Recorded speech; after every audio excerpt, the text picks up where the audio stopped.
Hello, Mark. I'm Jamie. My student number is 45. Ruth Chang. How to make hard choices. Think of a hard choice you will face in the near future. It might be between two careers, artist and accountant, or places to live, the city or the country, or even between two people to marry. You could marry Betty, or you could marry Lolita. Or it might be a choice about whether to have children, to have a living parent moving with you, to raise your child in a religion that your partner lives by but leaves you cold, or whether to donate your life savings to charity. Chances are the hard choice you thought of was something big, something momentous, something that matters to you. Hard choices seem to be occasions for agonizing, hand-wringing, the gnashing of teeth, but I think we've misunderstood hard choices and the role they play in our lives. Understanding hard choices uncovers a hidden power each of us possesses. What makes a choice hard is the way the alternatives relate. In any easy choice, one alternative is better than the other. In a hard choice, one alternative is better in some ways, the other alternative is better in other ways, and neither is better than the other overall. You agonize over whether to stay in your current job in the city or uproot your life for more challenging work in the country because staying is better in some ways, moving is better in others, and neither is better than the other overall. We shouldn't think that all hard choices are big. Let's say you are deciding what to have for breakfast. You could have high fiber brain cereal or a chocolate donut. Suppose what matters in the choice is tastiness and healthfulness. The cereal is better for you. The donut tastes way better, but neither is better than the other overall. A hard choice. Realizing that small choices can be also be hard may make big hard choices seem less intractable. After all, we managed to figure out what to have for breakfast. So maybe we can figure out whether to stay in the city or uproot for a new job in the country. We also shouldn't think that hard choices are hard because we are stupid. When I graduated from college, I couldn't decide between two careers, philosophy and law. I really love philosophy. There are amazing things you can learn as a philosopher, and all from the comfort of an armchair. But I came from a modest immigrant family where my idea of luxury was having a pork tongue and jelly sandwich in my school lunchbox. So the thought of spending my whole life sitting around in armchairs just thinking, well, that struck me as the height of extravagance and frivolity. So I got out my yellow pad. I drew a line down the middle, and I tried my best to think of the reasons for and against each alternative. I remember thinking to myself, if only I knew what my life in each career would be like. If only God or Netflix would send me a DVD of my two possible future careers, I'd visit. I'd compare them side by side. I'd see that one was better and the choice would be easy. But I got no DVD, and because I couldn't figure out which was better, I did what many of us do in hard choices. I took the safest option. Fear of being an employer philosopher led me to become a lawyer, and as I discovered, lawyering didn't quite fit. It wasn't who I was. So now I'm a philosopher, and I study hard choices, and I can tell you that fear of the unknown, where a common motivational default in dealing with hard choices, rests on a misconception of them. It's a mistake to think that in hard choices, one alternative really is better than the other, but we are too stupid to know which, and since we don't know which, we might as well take the least risky option. Even taking two alternatives side by side with full information, a choice can still be hard. Hard choices are hard not because of us or our ignorance. They are hard because there is no best option. Now, if there's no best option, if the scales don't tip in favor of one alternative over another, then surely the alternatives must be equally good. So maybe the right thing to say in hard choices is that they are between equally good options. But that can be right. If alternatives are equally good, you should just flip a coin between them. And it seems a mistake to think, here's how you should decide between careers, places to live, people to marry. Flip a coin. There's another reason for thinking that hard choices aren't choices between equally good options. Suppose you have a choice between two jobs. You could be an investment banker or a graphic artist. There are a variety of things that matter in such a choice, like the excitement of the work, achieving financial security, having time to raise your family, and so on. Maybe the artist's career puts you on the cutting edge of new forms of pictorial expression. Maybe the banking career puts you on the cutting edge of new forms of financial manipulation. Imagine the two jobs however you like so, that neither is better than the other. Now, suppose we improve one of them a bit. Suppose the bank when you adds $500 a month to your salary. Does the extra money now make the banking job better than the artist one? Not necessarily. A higher salary makes the banking job better than it was before, but it might not be enough to make being a banker better than being an artist. But if an improvement in one of the jobs doesn't make it better than the other, then the two original jobs could not have been equally good.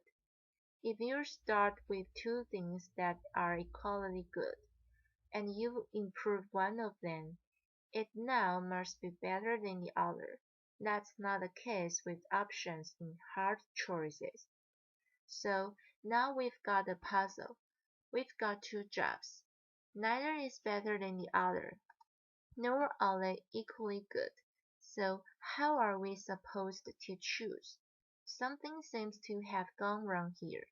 Maybe the choice itself is problem, problematic and comparison is impossible. But that can be right. It's not like we are trying to choose between two things that can be compared. We are weighing the merits of two jobs. After all, not the merits of the number 9 and a plate of fried eggs.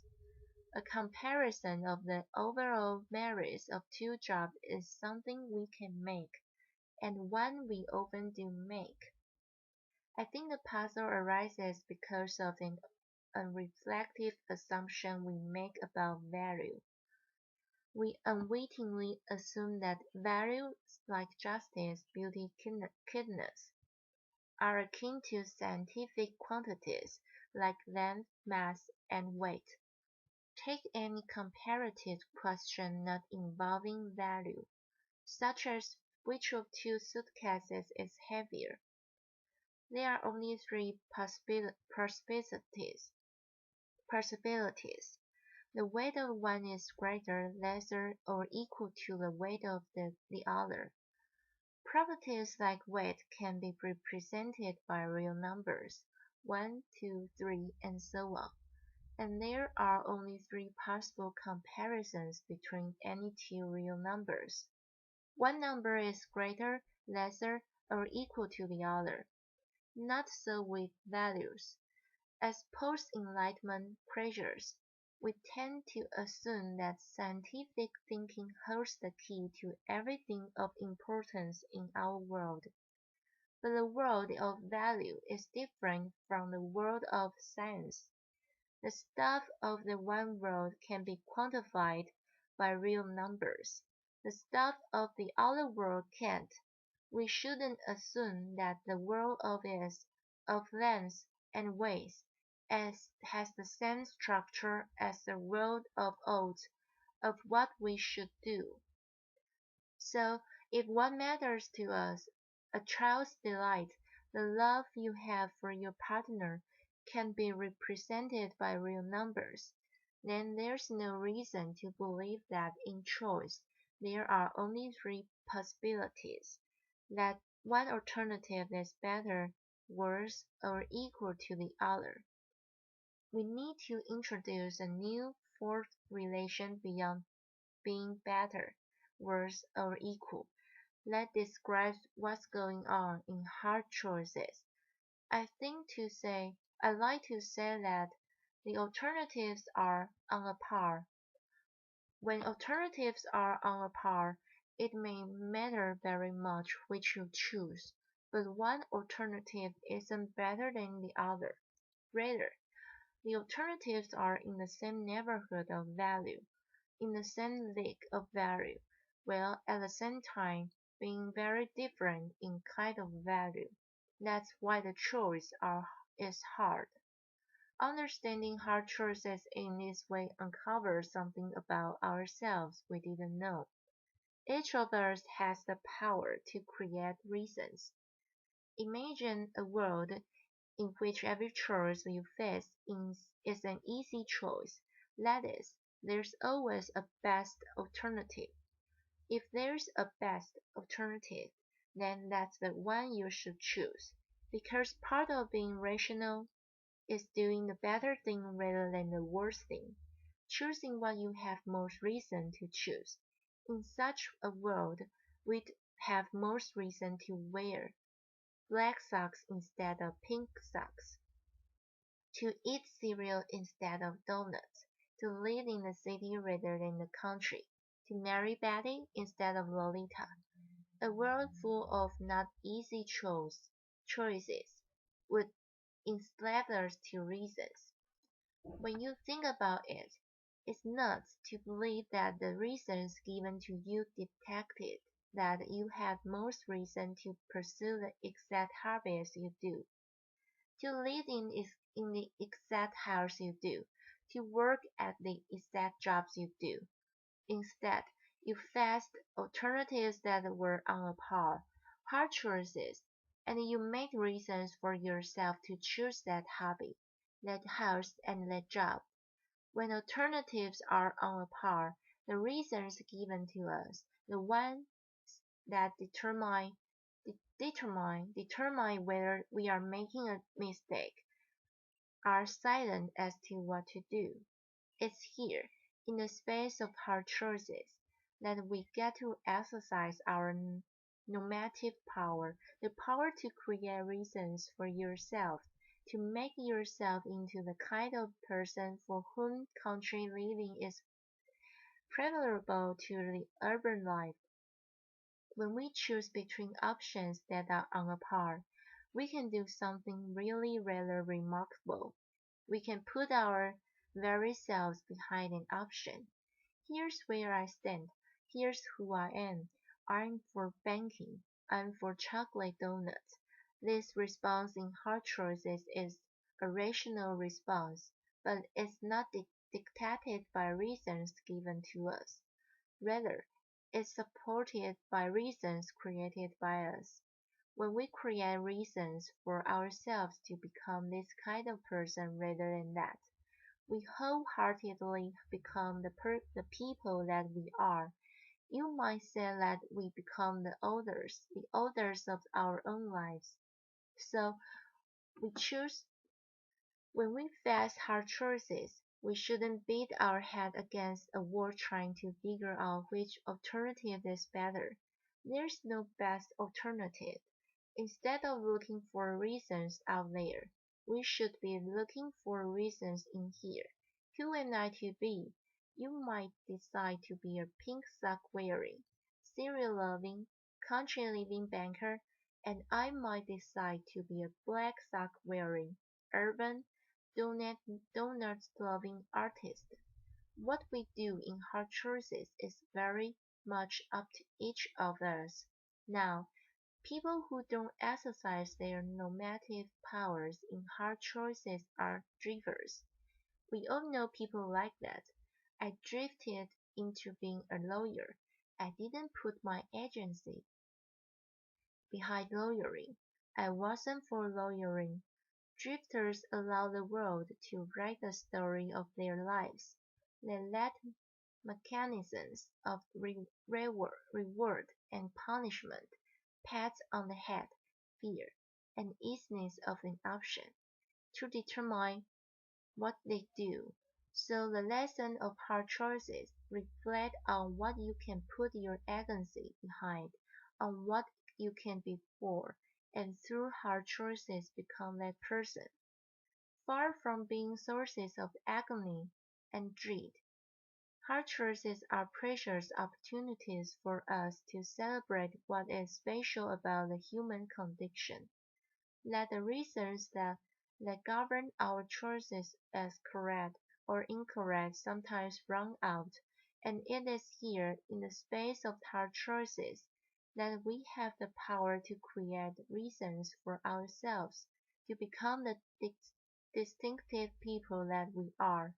And that's why hard choices are not a curse, but a godsend. Thank you. Thank you for your listening. Bye bye.